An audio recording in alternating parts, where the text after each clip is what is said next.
She was a judge, though a woman, living in a land ruled by oppression and iron chariots. And yet the fate of an entire nation did not depend on mighty armies or powerful weapons, but on her single voice spoken beneath a humble palm tree. When darkness held the land, and the terrifying roar of iron chariots struck fear into every heart, hope seemed all but lost. But God raised up Deborah, a mother of Israel who wielded no sword, yet whose faith moved armies. She walked unshaken into battle, knowing the fight was not hers, but God's. This is the extraordinary story of courage against all odds, of unshakable faith, and the unstoppable power of God working through the most unexpected vessel. A story in which the glory would go to a woman. The land of Israel was in trouble again. After the death of Ehud, the judge who had delivered Israel from Moabite oppression, the people began to drift away from the ways of the Lord. The cycle that had happened so many times before repeated itself. Prosperity led to complacency, and complacency led to idolatry. They turned from the God who had brought them out of Egypt and began to worship the gods of the Canaanites, Baal, the storm god, and Asherah, the fertility goddess. They thought these false gods promised rain for their crops and fertility for their flocks, but in return these gods demanded loyalty that drew Israel's heart away from the Lord. God, in his righteousness, allowed Israel to be oppressed as a wake-up call. This time he gave them into the hands of Jabin, king of Canaan, who reigned in Hazor in the northern region. Hazor was a powerful fortress city, its ruins today still speaking of its once great walls and palaces. Jabin's military commander was Sisera, a ruthless general with a terrifying advantage: 900 iron chariots. In those days, iron chariots were like tanks, fast, unstoppable on open ground, and deadly in battle. The Canaanites used them to terrorize the Israelite tribes, attacking farmers in their fields, burning villages, and demanding heavy tribute. For 20 long years, Israel suffered under Jabin's cruelty. This was the price of idolatry. The God who had brought them out of Egypt allowed them to feel the weight of their disobedience. But a remnant still prayed. Their voices rose like incense toward heaven, crying for deliverance. Far to the south, in the hill country of Ephraim between Ramah and Bethel, there lived a remarkable woman named Deborah. She was not only a prophetess, one who spoke the words of God, but also a judge of Israel.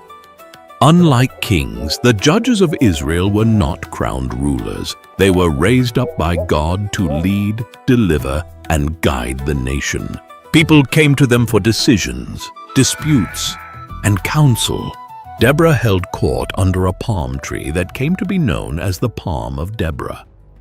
Day after day, men and women came from all over Israel to have their disputes settled and to seek her counsel. Her judgments were fair, her words carried authority, and the people trusted her. Deborah had something rare for that time. She was a woman with both spiritual authority and national influence. In a world where men were usually the leaders in public life, Deborah stood out like a beacon. Her strength didn't come from physical force or military might, but from her unshakable trust in God and her ability to hear his voice clearly. One day, the word of the Lord came to Deborah with a plan for Israel's deliverance. She sent for Barak, the son of Abinoam, from the tribe of Naphtali, who lived in Kadesh in the far north. When Barak arrived, Deborah spoke with the authority of God's command. The Lord, the God of Israel, commands you, go, take with you 10,000 men from the tribes of Naphtali and Zebulun, and lead them up to Mount Tabor. I will lure Sisera, the commander of Jabin's army, with his chariots and his troops, to to the Kishon River and give him into your hands." Barak knew the danger. To face Sisera's army with its 900 iron chariots on open ground was almost suicidal. But Deborah's words were clear. This was God's battle plan. He replied with hesitation, "If you go with me, I will go. But if you don't go with me, I won't go." Some see Barak's words as a sign of weakness or lack of faith. Others see it as recognition of Deborah's unique role as God's spokesperson. Her presence meant God's presence and guidance. Either way, Barak wanted Deborah beside him. Deborah agreed, but she gave him a prophetic warning. "Certainly I will go with you, but because of the course you are taking, the honor will not be yours, for the Lord will deliver Sisera into the hands of a woman." It was a strange prophecy. In the warrior culture of ancient Israel and Canaan, the highest honor was to defeat and kill the enemy's commander, a feat that brought fame, respect, and glory to the warrior who accomplished it. To be told that this honor would go not to Barak, but to a woman was unexpected. Yet he trusted God's plan through her. By the way, if you find any of these videos interesting, meaningful, or enjoyable, please consider subscribing. These take a long time to make, and it really helps out. And if you love what we're doing and want to go a step further, you can now become a channel member. Your support helps us reach more people with God's word through powerful animation. Just click join and be part of the mission. Barak sent messengers through the hill country, calling warriors from the tribes of Zebulun and Naphtali. From the hills and valleys, farmers laid down their plows. Shepherds left their flocks. They gathered weapons, whatever they could find, and they marched toward Mount Tabor, a steep, rounded mountain rising from the Jezreel Valley. Mount Tabor was a strategic choice. From its heights, they could see the surrounding plains and valleys, including the route Sisera would take with his chariots. It was here that Barak gathered 10,000 men, with Deborah at his side. Meanwhile, word reached Sisera that Barak had mustered an army. Confident in his military superiority, Sisera summoned all his forces, his 900 iron chariots and countless foot soldiers, and marched from his base in Harosheth Hagoyim toward the Kishon River, prepared to crush the Israelites once and for all. Deborah, Barak, and the Israelite warriors stood on Mount Tabor, watching the dust rise from Sisera's advancing army. The valley below trembled with the rumble of chariot wheels and the shouts of soldiers. Then Deborah gave the signal. "Go! This is the day the Lord has given Sisera into your hands. Has not the Lord gone ahead of you?" Barak led his 10,000 men charging down Mount Tabor into the valley. Normally, this would have been a disaster for the Israelites. Chariots could easily cut down infantry on open ground. But God had a surprise in store. According to the Song of Deborah in Judges 5, the heavens opened. Storm clouds gathered, and rain began to pour. The once firm ground of the battlefield turned to thick, sucking mud. The Kishon River, swollen by the rain, surged violently, washing over the plain and carrying debris in its rushing current. Sisera's iron chariots, the pride and terror of his army, became useless. Wheels sank deep into the mire, horses struggled, and warriors clung desperately to their mounts. What had been a force of fearsome strength became a trapped, chaotic mass. Meanwhile, the Israelite warriors pressed forward with courage and precision. They struck with fierce determination, their hearts steady and full of faith. Confusion spread through the Canaanite ranks, and the once fearsome army broke and fled in panic. The Lord himself fought for Israel that day. The enemy's power crumbled, and Israel's deliverance was complete, a dramatic testament to God's sovereignty and faithfulness. But the story wasn't over. Amid the chaos, Sisera saw that the battle was lost. Abandoning his chariot, he fled on foot toward the tent of Jael, the wife of Heber the Kenite. The Kenites were descendants of Hobab, Moses' brother-in-law. They lived in peace with the Canaanites, and Heber had even made an alliance with King Jabin. For that reason, Sisera believed Jael's tent would be a safe place to hide. Jael came out to meet him, her manner calm and welcoming. "Come, my lord, come right in.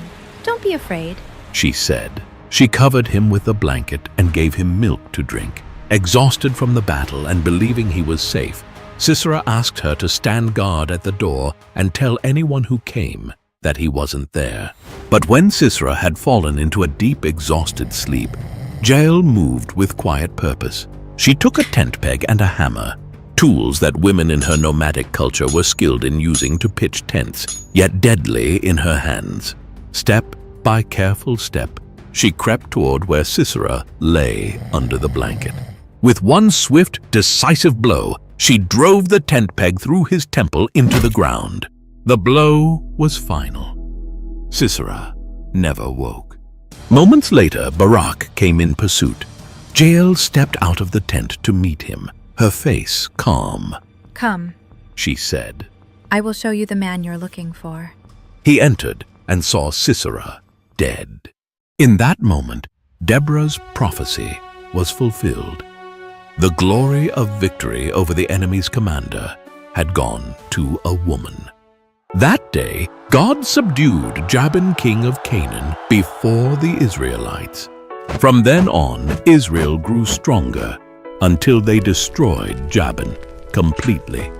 To celebrate the victory, Deborah and Barak sang a song, one of the oldest poems in the Bible, recorded in Judges 5. And for 40 years after this, the land of Israel had peace. Deborah's story is more than an ancient battle account. It pulses with truths that still speak to us today. In an age when men held nearly all positions of public authority, God chose a woman to serve as judge, prophetess, and military leader, showing that his call is never bound by human expectations. Her courage flowed from her faith, and her faith produced action. Even Barak, hesitant at first, stepped forward in obedience, and God honored that step.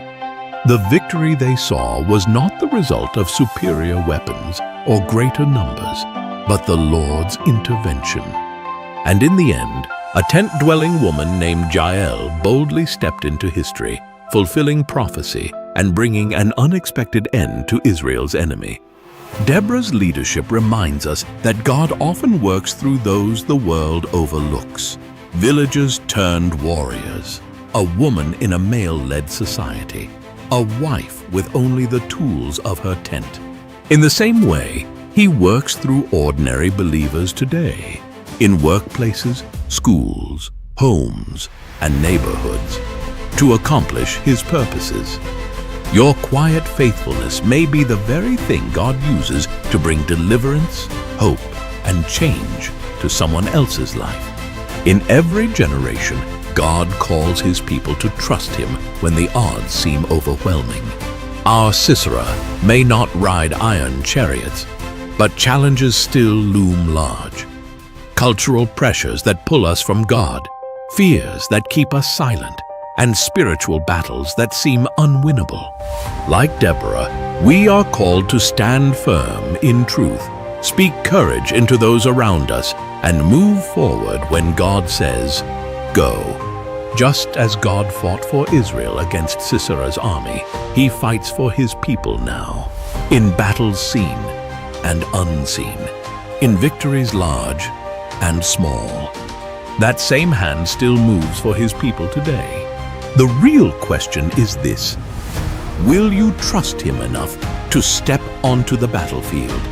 Your faith, like Deborah's, Barak's, and Jael's, may be the very instrument God uses to bring deliverance, hope, and change in your life and in the lives of those around you. If you haven't subscribed yet, please don't forget to do so. It really helps us continue providing you with amazing videos like this.